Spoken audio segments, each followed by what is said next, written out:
The solid minerals sector is one of the major opportunities for Nigeria to divest its economy from crude oil dependency. A major challenge here has been the clear roadmap, strategy, and repositioning required to make it lucrative and viable. At the March breakfast meeting of the Nigeria-South Africa Chamber of Commerce, the Minister for Solid Minerals, Dr. Kayode Fayemi, was a special guest speaking on solid minerals as Nigeria's next opportunity, getting it right. Mining is clearly a research-driven sector. And the more you explore, the more likely you're going to find. And if you don't explore, then you're not going to find anything, and you're not going to know what you have. It was an opportunity for him to identify the challenges in mining. There are key barriers bedeviling our mining sector. And the first of those barriers is data. Because any investor that wants to come into a sector wants to know really what you have. It's not enough for me to say Nigeria is endowed, 44 mineral types, and so on and so forth. Investors want to know, what are these minerals? Where are they? In what quantity and quality and commercial viability are they? And if you're not able to give me that information, clearly it would be very difficult to get me interested. We ought to be able to produce, on the basis of such geosciences data, mining leases and licenses that are bankable. If you get a marginal oil field, for example, you can tell how many reserves would come out of it in a number of years, and you can approach a financial institution on the basis of that and get resources that you can invest in order to get your returns. But that clearly is not the case. So one of the areas to immediately tackle is the geosciences data on our mining. He also stressed the need for coordination between the federal and state governments. Mining is exclusively federal in Nigeria. It belongs to the federal government. Anything under the ground is the exclusive preserve of the federal government of Nigeria. Yet the ground itself, the land, is exclusively state-owned. So in order for you to get to what is underneath the ground, you need to gain access to the land. And you can't gain access to the land if you don't get the governor to sign what they call certificate of occupancy. I'm sure you're familiar with what I'm saying. So, and if you sit in Abuja as a minister and I sign off on licenses as I am constitutionally empowered to do, and I believe that alone is enough for you to go to the state where the mineral is located without any partnership with the state government, you're living in cloud cuckoo land. And that has been a major challenge for mining in Nigeria. We need to have a holistic partnership with the state and the host communities in order to break this chain.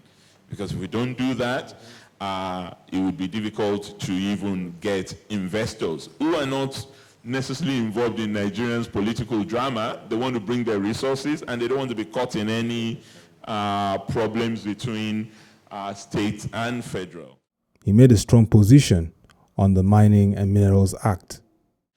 The Mining and Minerals Act is actually a good law for those who have looked at it. It's one of the best laws in the industry across the world.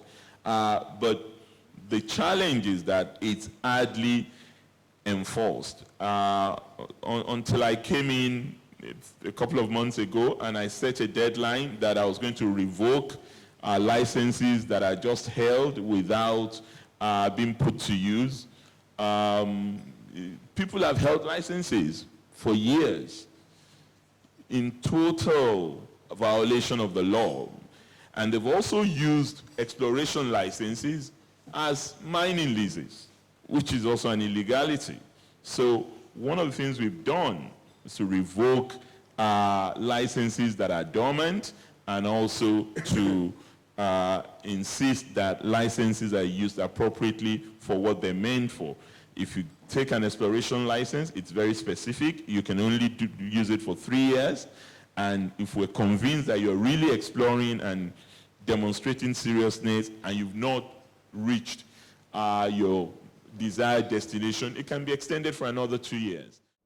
Dr. Fayemi then went on to list the 7 core minerals of commercial quantity to be developed by the federal government of Nigeria. We have identified 7 areas, 7 mineral types that we want to focus on, which really are the ones that we have the likelihood of commercial viability in the country. Coal, lead, zinc, iron ore, gold, bitumen, barite, and limestone. The minister elaborates further on the solid minerals policy roadmap. Investors and entire Nigerians should look forward to a plan that outlines the incentives in the sector, government policy framework, our effort to strengthen the relationship and partnership between states and the federal government and the host communities, effective enforcement of laws and regulations, work with artisanal miners that dominate the sector, and promote general ease of doing business. Those are the critical segments in the forthcoming roadmap. But what is clear is that there's a tremendous amount of money that's involved, and as such, you don't take such decisions lightly. For us, we need to announce and let them see where these opportunities lie physically. Secondly, we've got to give them the comfort of knowing that they can come in and get past all the legal and regulatory loopholes that exist. Fair enough, the government has very, very, very favorable conditions for miners. But the point is there's some intricate situations that exist between the state governments and the federal government with respect to who owns what. And this does not give anybody comfort in knowing that there's security in the investment that you're making. So I think that has got to be dealt with. Obviously, infrastructure is a major area that we've got to deal with. And then the whole process of creating a very strong and comfortable regulatory environment that allows everybody to know that they can operate peacefully and securely in the terrain. I think what is very, very fundamental, one is people know that we do have mineral resources, but the point is they're not going to make that investment unless, call it, the whole ecosystem around it is one that is more reassuring. We just have to communicate with people and ensure that we convey what the challenges are and what our estimated time of resolving the issues in the sector are, without exaggerating our expectations, because that's usually the problem. If I were to come here and tell the private sector players that mining is going to become a 10% GDP operation tomorrow, you know that I'm not a serious person. I don't want to exaggerate expectation. I want to ensure that those who are in the sector appreciate the challenges we have and are ready to work with us, handhold us, in order to accomplish the task ahead. It's a journey, it's not a destination. With a reawakening to the opportunities in the mining sector, stakeholders will expect pragmatism from the Nigerian policymakers.